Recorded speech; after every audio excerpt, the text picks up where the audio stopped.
How do we build more muscle? I'm going to tell you in this video from a science-based perspective right now.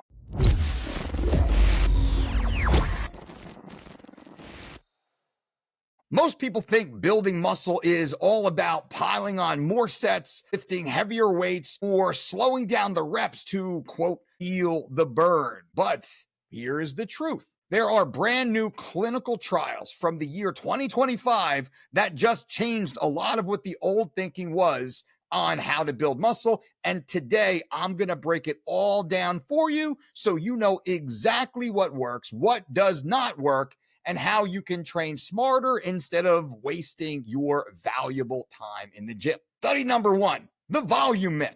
Let's talk about the total number of sets. There's a new study out from the Journal of Applied Physiology that took trained men and split them into 3 groups. One group kept their training exactly the same.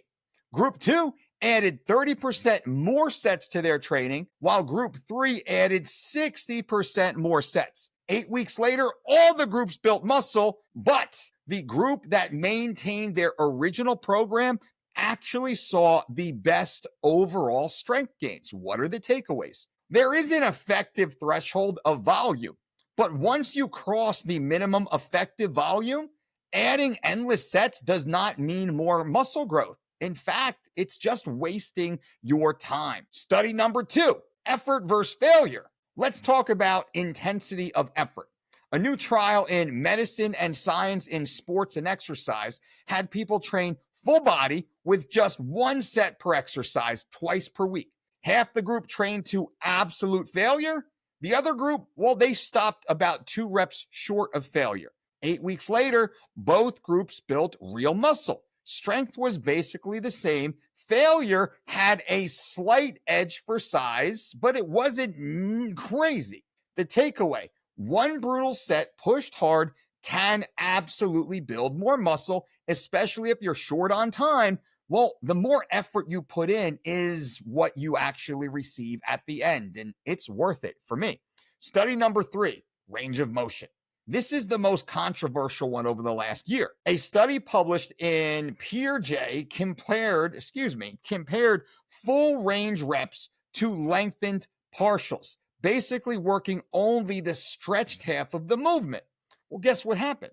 Hypertrophy or muscle growth was similar between the two.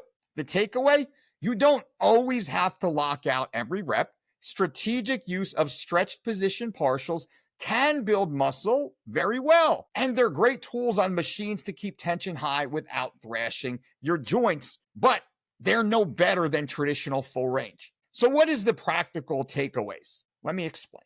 When you hit your effective minimal weekly volume and you don't chase junk sets, you see great progress. When you take most of your work sets close to failure, that's where the magic really happens.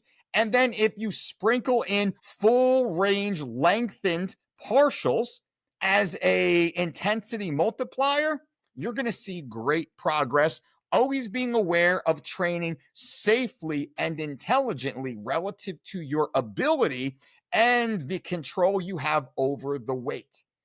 Never chase weight over form. Form is more important than weight. Form is more important than reps. My hierarchy is first form, then add a few reps, then add a little bit more weight.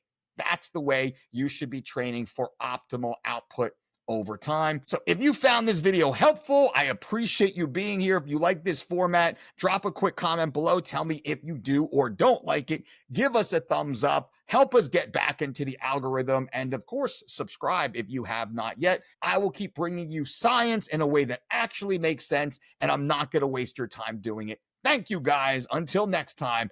Boom.